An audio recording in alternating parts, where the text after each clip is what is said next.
Assalamualaikum teman-teman. Di sini kita akan bahas kembali inovasi untuk ekspansi industri pribumi gitu ya.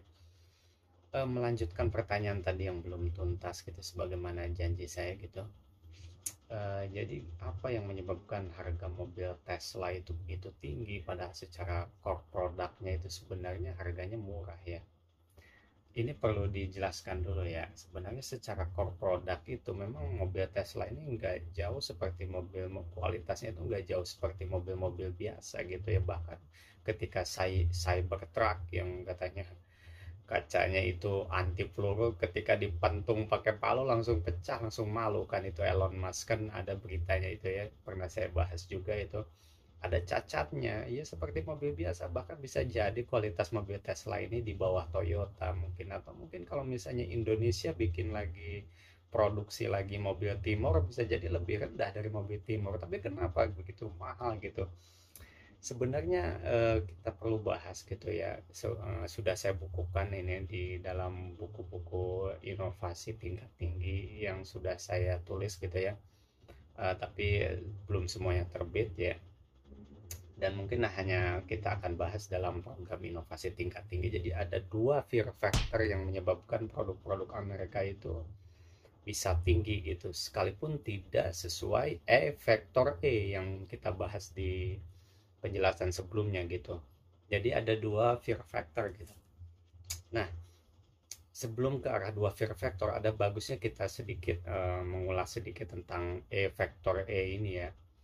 Factor ini maksudnya secara core product oke lah, sama-sama mobil biasa, kualitasnya mungkin bisa jadi ya, memang bisa jadi mungkin ya kalau misalnya secara kualitas sama dengan Toyota, atau bisa jadi ya kurang gitu kan ya, mungkin secara core product sama lah.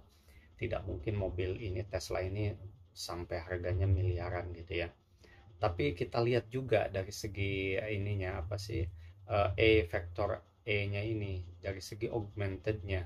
Bahkan dari segi augmentednya saya tidak melihat ya, dalam banyak kasus selama 5 tahun lebih pengembangan autonomous car Tesla ini, pelayanannya itu buruk gitu. Gimana menangani yang kecelakaan-kecelakaan akibat autonomous car-nya Tesla ini, kayaknya responnya itu jelek banget gitu. Jadi secara augmented gitu juga nggak layak gitu dihargai mobil Tesla ini. Karena ya seharusnya sudah lebih dari 3 tahun pengembangan dengan kecerdasan buatan, justru seharusnya keamanan seorang driver itu bisa dijaga 100% gitu. Ini pada mati meninggal ya, ini nanti kita akan bahas di Vero Factor. Nah, secara augmented tidak layak. Kemudian secara yang satu lagi adalah secara aktual. Secara brand, saya melihat brand Tesla ini kan mencaplok nama ilmuwan yang justru dibunuh oleh kalangan Amerika sendiri ya, oknum Amerika sendiri ya. Tesla itu kan berpandangan flat earth, bumi datar gitu. Celestial dome itu bumi yang diliputi oleh celestial, makanya dibombardir dengan nuklir oleh Amerika dan Rusia, itu kan konsepnya dari Tesla.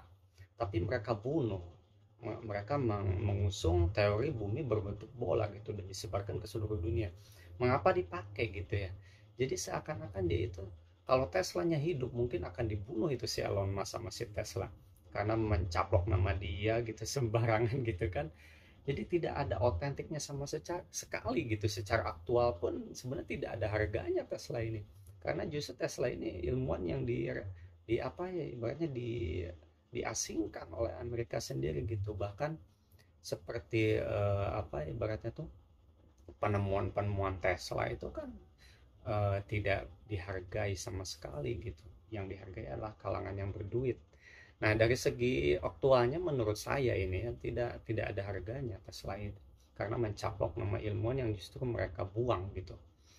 Nah, jadi lantas kenapa ada orang membeli Tesla, mau gitu membeli Tesla mahal-mahal sampai 3 miliar gitu, padahal secara keamanan jelek, bisa membunuh drivernya, secara brand jelek, secara augmented juga jelek. Lantas apa yang dibeli dari Tesla ini? Ya, nah dari sini mungkin kita langsung membahas dua faktor fear factor yang akan kita bahas sekilas aja ya, mungkin ya selengkapnya bisa Bisa dilihat di buku saya, atau kalian bisa ikut program inovasi tingkat tinggi Pancanomics.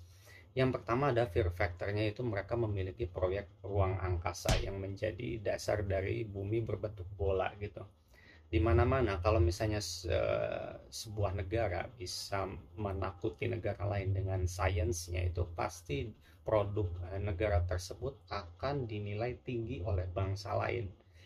Iya, kita lanjutkan. Fear factor yang pertama adalah jika suatu negara berhasil menakuti bangsa suku negara lain di seluruh dunia ini dengan sainsnya, maka produk negara tersebut akan dinilai tinggi oleh seluruh bangsa di seluruh dunia gitu. Ya, salah satu contohnya pada saat whistleblower ya, whistleblower atau penyebar berita, salah satu penyebar berita itu, jadi Amerika itu 50 tahun yang lalu pernah mengumumkan akan memperlambat rotasi bumi gitu, untuk menghindarkan atau menyesatkan rudal nuklir Rusia yang akan diluncurkan ke Amerika gitu. Sebenarnya ini fear factor ya, bukan berita, ini berita palsu kuadrat sebenarnya. Rotasi bumi itu palsu, dan juga memperlambatnya juga palsu gitu. Jadi ini fear factor menakuti bangsa lain bahwa Amerika mempunyai suatu tools gitu, alat yang bisa memperlambat rotasi bumi gitu. Ya, ini fear factor, dan setelah fear factor ini tersebar ke seluruh dunia, ekonomi Amerika atau pendapatan GDP-nya merangkak naik secara signifikan gitu ya, secara apa ibaratnya sangat signifikan, sampai 70.000 triliun rupiah. Nah, dari sinilah semua produk Amerika termasuk Tesla akan dinilai tinggi sekalipun kualitasnya jelek, karena akan sebagaimana diagram inovasi, nanti kita akan bahas gitu secara lengkap dalam program inovasi tingkat tinggi. Ada diagramnya secara rumusan nuklir, sekalipun ibaratnya produknya rendah, kualitas produk rendah ini sekalipun jumlahnya masif akan tertutupi oleh adanya fear factor yang pertama ini. Nah, yang kedua fear factor-nya itu tentang kecerdasan buatan yang akan melebihi kecerdasan manusia. Nah, ini fear factor palsu yang menyebabkan seluruh dunia ini menyembah produk Amerika gitu, termasuk McD dan seluruh. Dan ini kita harus hancurkan. Kenapa? Agar produk lokal itu bisa maju dan terangkat, dan suatu saat ibaratnya tuh ekonomi kita harus benar-benar naik gitu. Dengan ini kita bisa ibaratnya tuh menyusul kemajuan negara-negara maju gitu. Harus kita hancurkan, sebagaimana India yang pertama kali terjun dan menyentuh ranah fundamental, sebagaimana kita bahas di pembahasan yang lalu gitu. Jadi ini harus segera ibaratnya diselesaikan. Nah, inilah dua fear factor, inilah secara ringkas tadi ya. Mungkin gambaran ringkasnya bisa kita bahas di program inovasi tingkat tinggi, karena pembahasannya melebihi 10 buku ini. Yang menyebabkan Tesla ini dihargai tinggi dan orang rela membelinya, karena ya semuanya sudah tersihir gitu oleh fear factor, dua fear factor ini. Sekalipun secara augmentednya nggak jelas, secara core produknya mungkin bisa jadi kualitasnya lebih rendah dari Toyota, secara aktualnya juga sebenarnya menurut saya itu tidak ada harganya Tesla ini. Nah, mungkin sekian saja, selengkapnya bisa dilihat di pancanomics.com.